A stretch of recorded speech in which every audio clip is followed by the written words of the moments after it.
Nah, oleh sebab itu kehadiran pemerintah itu tetap harus diperlukan secara konsisten dalam hal ini, teman-teman. Bismillahirrahmanirrahim. Assalamualaikum warahmatullahi wabarakatuh. Ya teman-teman, petani, khususnya petani porang di Indonesia. Kali ini kita masih di kebun porang. Jadi ini lahan baru untuk perluasan lahan budidaya porang. Lahan yang di bawah sudah kita selesai cangkul tahap pertama, lalu sudah kita tabur dolomit. Sementara yang di atas ini melanjutkan mencangkul untuk lahan yang bagian atas ini, teman-teman. Pada video kita kali ini, kita akan ini teman-teman menceritakan sejarah tentang porang pada sekitar 2 tahun yang lalu, yaitu tentang ini teman-teman. Kenapa ekspor porang itu saat itu terhenti tiba-tiba dan stopnya itu sepihak oleh negara tujuan ekspor tersebut. Jadi sepihak oleh negara ekspor, ya, bukan sepihak dari Indonesia. Nah, jadi nanti kita akan menceritakan juga tentang penyebab ekspor porang Indonesia itu ditolak oleh Tiongkok atau Cina. Apa yang kami sampaikan ini berdasarkan apa yang disampaikan oleh Badan Karantina Pertanian Kementan RI yang pada beberapa hari yang lalu melakukan semacam workshop tentang strategi ekspor chip kering atau serpih porang ke Tiongkok dan keluar ke negara yang lain. Nah, jadi ceritanya pada saat itu banyak penolakan dari banyak kontainer chip kering porang atau serpih porang di Tiongkok.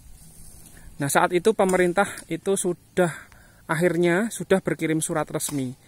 Namun dari surat yang dikirim oleh pemerintah Indonesia itu tidak ada respon atau pemberitahuan atau jawaban dari pemerintah Tiongkok, teman-teman.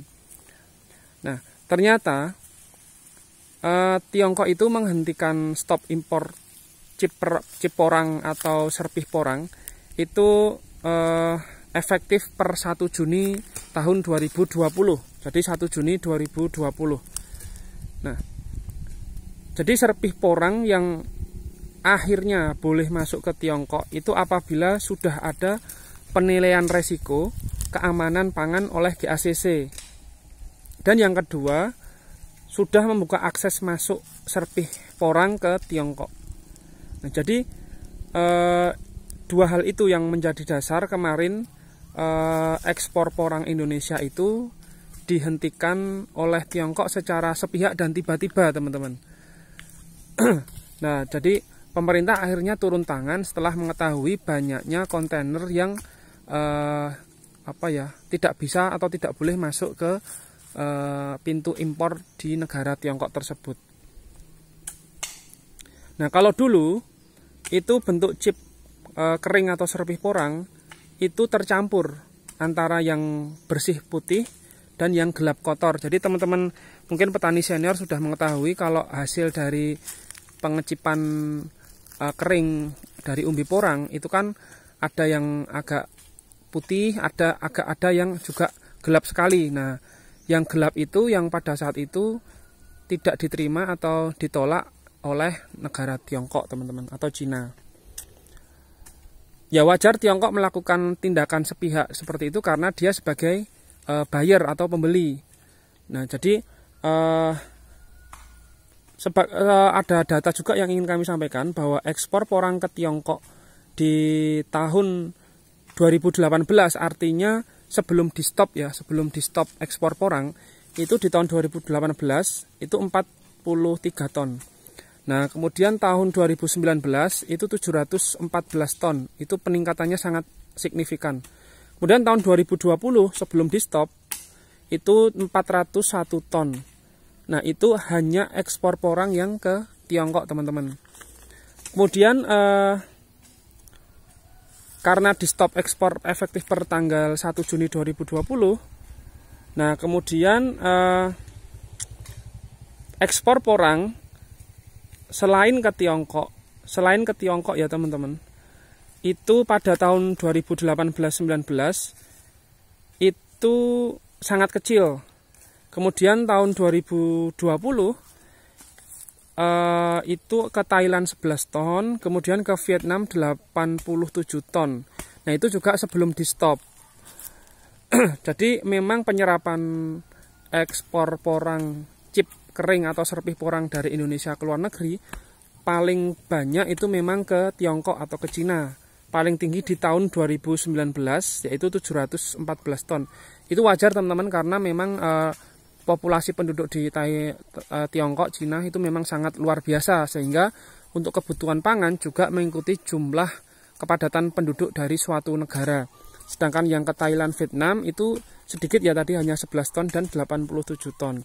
Nah, lalu selama di stop ekspor oleh GACC itu Indonesia mengekspornya pada tahun 2020 itu ke Myanmar, Thailand, Vietnam. Itu pun ke Myanmar 62 ton, kemudian ke Thailand 866 ton, lalu ke Vietnam 233 ton. Nah, kemudian di tahun 2021 di saat kita masih belum bisa ekspor ke Tiongkok atau Cina, itu hanya kedua negara teman-teman, yaitu ke Thailand dan ke Vietnam, di mana Thailand kita ekspor 160 ton, kemudian Vietnam 39 ton. Nah, dan mungkin banyak juga petani senior yang sudah mendengar kabar berita yang di lapangan bahwasanya katanya kalau memang yang diekspor ke Vietnam dan Thailand itu nanti juga akan ujung-ujungnya mengarah ke Tiongkok teman-teman. Jadi harga pun juga Thailand, Vietnam itu juga otomatis mendapatkan keuntungan, sementara harga di Indonesia sebagai produsen dari serpih porang itu juga agak murah pada saat itu. Jadi model ekspor porang itu mampir dulu ke Vietnam dan Thailand baru dikirim ke Cina itu ya berlangsung dalam 2 tahun terakhir kemarin ini teman-teman. Itu katanya yang beredar beritanya itu seperti itu. Nah, dari kejadian itu juga untuk introspeksi kita semua teman-teman, di mana memang petani, dari sisi petani itu jelas harus memperhatikan kualitas umbi. Jadi mau tidak mau petani juga terus belajar bagaimana agar menghasilkan umbi porang yang berkualitas, agar chip porang yang dihasilkan pada saat pengeringan itu serpih porangnya itu menghasilkan kualitas yang bagus teman-teman. Nah, kemudian dari sisi pabrik atau perusahaan itu juga lebih selektif dalam pemilihan chip kering porang atau serpih porang. Jadi pabrik tentu juga ada kaitan erat dalam hal menseleksi atau mensortir serpih porang tersebut.